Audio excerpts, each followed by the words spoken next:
आज हम लोग पढ़ेंगे पादपों में कार्बोहाइड्रेट के अतिरिक्त अन्य खाद्य संश्लेषण। पादपों में कार्बोहाइड्रेट के अतिरिक्त अन्य खाद्य संश्लेषण। अभी आपने पढ़ा कि प्रकाश संश्लेषण प्रक्रम द्वारा पादप यानी पौधे कार्बोहाइड्रेट का संश्लेषण करते हैं। कार्बोहाइड्रेट किस चीज़ से बना होता है? तो कार्बोहाइड्रेट कार्बन, हाइड्रोजन एवं ऑक्सीजन से बनते हैं। इसका उपयोग खाद्य के अन्य घटकों के संश्लेषण में होता है, परंतु प्रोटीन नाइट्रोजनी पदार्थ है जिसमें कार्बन, ऑक्सीजन एवं हाइड्रोजन के अतिरिक्त नाइट्रोजन भी होता है। प्रोटीन क्या है? नाइट्रोजनी पदार्थ है जिसमें कार्बन, ऑक्सीजन एवं हाइड्रोजन के अलावा नाइट्रोजन भी होती है। पादपों को नाइट्रोजन कहाँ से प्राप्त होती है? याद कीजिए, वायु में नाइट्रोजन गैसीय अवस्था में प्रचुर मात्रा में पाई जाती है। वायु में नाइट्रोजन गैसीय अवस्था में प्रचुर मात्रा में पाई जाती है, परंतु पादप इसका अवशोषण इसी रूप में नहीं कर सकते।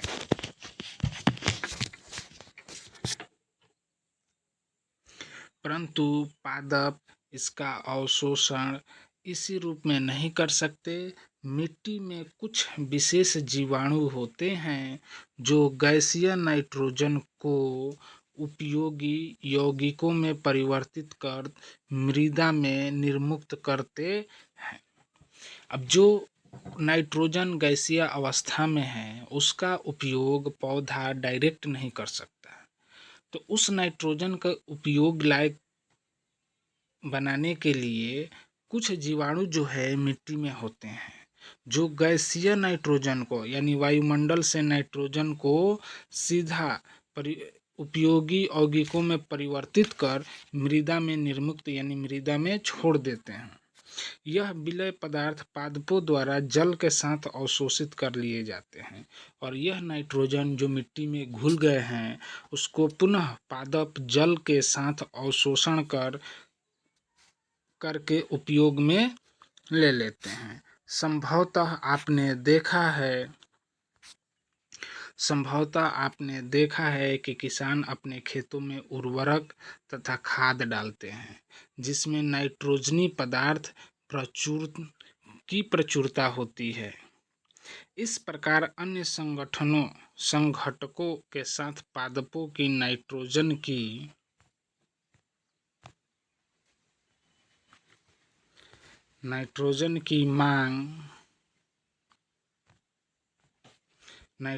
की मांग की आपूर्ति हो जाती है।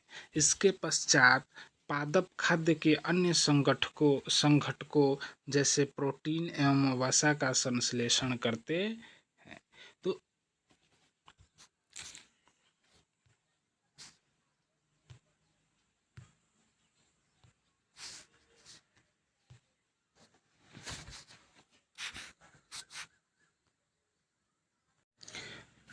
पादपों में पोषण की अन्य विधियां।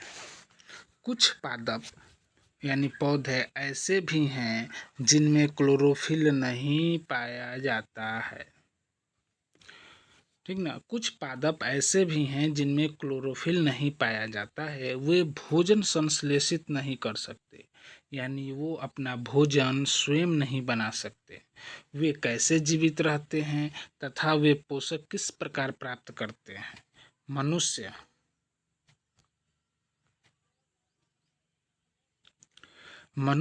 अन्य प्राणियों की तरह ये पादप भी अपने पोषण के लिए मनुष्य एवं अन्य प्राणियों की तरह ये पादप भी अपने पोषण के लिए अन्य पादपों द्वारा निर्मित खाद्य पदार्थ पर निर्भर होते हैं। वे विषमपोषी कहलाते हैं।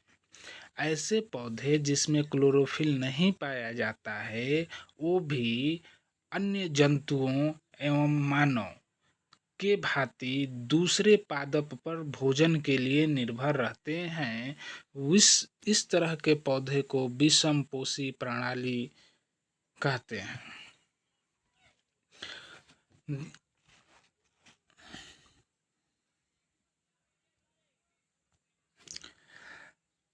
उपयोग करते हैं। चित्र 1.5 को ध्यान से देखिए। 1.5 को ध्यान से देखिए। ये वाला चित्र 1.5।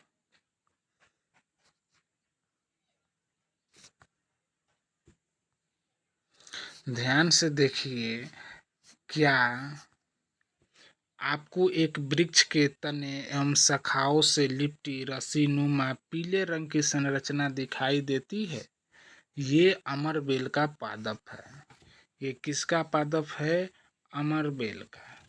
इसमें क्लोरोफिल नहीं होता है। अमरबेल में क्लोरोफिल नहीं होता है। ये अपना भोजन उस पादप से प्राप्त करते हैं जिस पर ये आरोहित होते हैं। वह पादप परपोषी कहलाता है। आरोहित मतलब निर्भर, ठीक ना। अमरबेल में क्लोरोफिल नहीं होता है। ये अपना भोजन उस पादप से प्राप्त करते हैं जिस पर ये आरोहित होते हैं, यानी निर्भर होते हैं। जिस पर ये आरोहित होते हैं वह पादप परपोषी कहलाता है। क्योंकि अमरबेल जैसे पादप परपोषी को अमूल्य पोषण से वंचित करते हैं, अतः इन्हें परजीवी कहते हैं। क्योंकि अमरबेल जैसे पादप परपोषी को अमूल्य पोषकों से वंचित करते हैं, अतः इन्हें परजीवी कहते हैं। क्या हम एवं अन्य जंतु भी इस प्रकार के परजीवी हैं? आपको इस पर विचार करना चाहिए। अपने अध्यापक से इस विषय पर चर्चा कीजिए। पहेली जानना चाहती है कि क्या हमारा रक्त चूसने वाले मच्छर, खटमल, जू एवं जोंक जैसे जीव भी परजीवी हैं?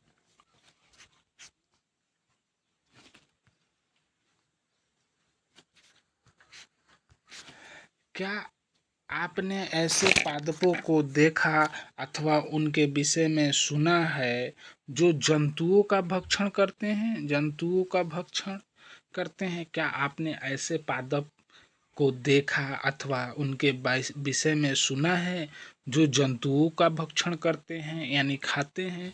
तो कुछ ऐसे पादप यानी पौधे भी हैं जो कीटों को पकड़ते हैं तथा उन्हें पचा जाते हैं, ठीक ना। तो कुछ पौधे ऐसे हैं जो कीट को यानी इंसेक्ट को पकड़ते हैं और उन्हें डाइजेस्ट कर जाते हैं, यानी पचा जाते हैं।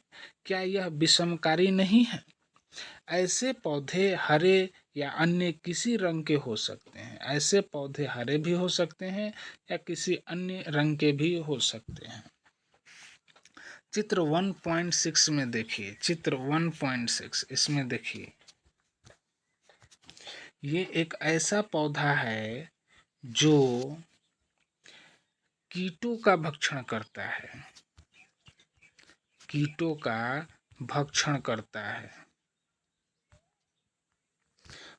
करता है, यानी कीटों को खाता है।